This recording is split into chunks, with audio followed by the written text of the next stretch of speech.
And I remember this girl looks at me and my eggplant and says, oh, what? It's a lot smaller than I thought. Wait, smaller? What do you mean smaller? Well, like Tyrone's is bigger. What? You're comparing it to Tyrone? Yo, what is going on, you guys? My name's Bubba and welcome back to another insane story. So this story all takes place back in my high school years. And I remember back when I was in high school, I won't lie to you, I was known as a player and I was known for doing the Devil's Tango a lot throughout my high school years. And I will say rumors definitely got around about me being a player, but it never affected me because, well, I knew deep down that whatever happens in high school, it's gonna stay in high school. It's like the Vegas quote, whatever happens in Vegas stays in Vegas. So I remember I would always be talked about throughout girls and stuff. And I remember there was one specific time where I saw a girl throughout the school hallway that I actually never met before. Now, me thinking she's never heard of me before, I ended up walking up to this girl and I said, hey, like, how's it going? My name's Bubba. And I shook her hand. She looks at me questioning who I was, but at the same time, she kind of had that sparkle in her eye as if she knew who I was. You know what I mean? Like that facial expression of like, oh, like I think I know this person, but I don't at the same time. She had that face printed all over her. And I remember she looks at me and says, wait, aren't you the guy that like has like a lot of the Devil's Tango? Oh, I see you already heard of me. Yeah, that's me. Oh, well, hi, what's up? Oh, nothing. I just saw you were new here and I thought, you know, you were cute. I was wondering if you want to like maybe hang out. And at that moment, right as I say hang out, a dude comes out of the classroom, jacked AF, and he is massive. And he looks over at me and he says, hey, what's going on? My name's Tyrone. This is my girlfriend. What's going on here? Oh, hey, man. I didn't know this was your girlfriend. My bad, bro. My bad. Yeah, sorry. I was gonna mention, I have a boyfriend. This is Tyrone. His name wasn't actually Tyrone, but it's the only name that actually suits him, knowing how big he was, okay? So I ended up basically like kind of like, you know, leaning back and I'm like, okay, cool. High schooler on, you know, roids. That's nice. And I ended up walking away. At this moment, I thought I was never gonna talk to that girl again. But as you guys may know, sometimes when you leave an impression on a girl, they always tend to come back to you. Because what happens next was honestly insane. I remember 2 weeks went by and basically I ended up kind of like not talking to this girl whatsoever. But then there was a moment where I was walking down the school hallway with me and my friends and this girl ends up walking up to me. She walks up to me and says, you're Bubba, right? Yeah, we talked like weeks ago. Why? What's going on? I'm not gonna lie to you, like me and my like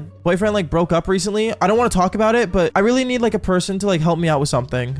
Sure. I mean, I'm down to help you out. What do you need? Well, like, I don't know. Do you want to like maybe like come over like tonight? You want me to come over tonight? I mean, yeah, I can make that happen if you really want me to. At this moment, all the guys that were around me just start staring at me as if like, you know, it's kind of crazy seeing me firsthand get a date and pulling a girl. But then this girl ends up grabbing my phone and exchanging my social medias with her. And then we ended up basically separating and going our own ways. At this moment, I remember one of the guys that I was walking with, he ended up talking to me saying, yo, Bubba, you do realize like this girl used to date Tyrone, right? Like you're gonna try to compete with that? Like seriously? Are you sure this is a good idea? I get what you're saying, bro, but trust me, Tyrone is a thing of the past. Now it's all me. And don't worry, she's gonna like me. I'm literally talk of the school, bro. At this moment, I'm not gonna lie, I went a bit on my high horse, but the reason for this was because I never had a loss of confidence when it came to me doing girls or me doing the Devil's Tango. So in a way, like it never really affected me until that night, because I gotta say what ends up happening next really just makes me feel embarrassed. I remember later on that day, I ended up heading home and I started basically kind of giving myself a confidence speech at the mirror. Yeah, I know it's kind of embarrassing, but you gotta understand here, when I get nervous or when I get worried about something or when I, you know, basically need to boost my confidence, there's two things I do. One, I talk to myself in the mirror, or two, I give a motivational speech in the shower to myself. I know it sounds weird, but come on, we all have those times in the shower where we just think about, you know, our motivation and basically have like a concert or some sort of international motivational speech. Like my dream's to always speak on stage, so hopefully one day that happens. But going on with the story, I remember as I got ready to go, I ended up getting a text from this girl. She says, I hope you're ready for me tonight. And she ends up sending me a photo that I'm not gonna say what it was, but you guys could take a guess. And I get really excited and I'm like, okay, I got this. Game time. Like it's time for me to do my thing. You know what I mean? Because like once again, I was already known for being a massive player. I don't want to lose my reputation. But also I'm gonna say this quick warning, okay? It's not cool to have this reputation. I'm gonna say this was all high school me. You do not want to be like me back when I was in high school. It's not fun, and honestly it comes with a lot of regrets and a lot of pain that you guys don't actually understand. So just don't do what I do in these stories. Trust me, it's not worth it, and that's all I'm trying to say. But I remember I got inside my car that day and I started driving over to this girl's house. And once I finally got there, I remember I ended up seeing another car that I didn't recognize, and it was a Mustang. So there was a Mustang parked in the parking lot, and there was only one other guy I knew that drove a Mustang, and it was Tyrone. So the fact that he was there kind of worried me, and I was debating on going inside or not. So I ended up pulling out my phone and I started texting this girl saying, hey, like, do you know why your ex-boyfriend's outside? Wait, what? He's outside? And at that moment, this girl ends up putting on a robe, going outside to her front lawn, and basically kicking out Tyrone from her place, or from her driveway, I should say. It was honestly really funny to watch, but I remember I kind of like ended up ducking down so like Tyrone wouldn't notice me. But to be fair, I had a car that was also very recognizable throughout my high school, so he definitely knew I was in the area. But he ended up driving away, and he ended up leaving, and right away at that moment, this girl ended up seeing my car, and she walks up to my car in a robe and says, hey, sorry about that. I don't know why he's here. Like, he's so obsessed with me. Yeah, I don't know. Do you want me to come inside? Well, yeah, I've been waiting for you, silly. So at this moment, I go inside with this girl, right? I go inside her place, and me and her, we ended up going straight to her bedroom,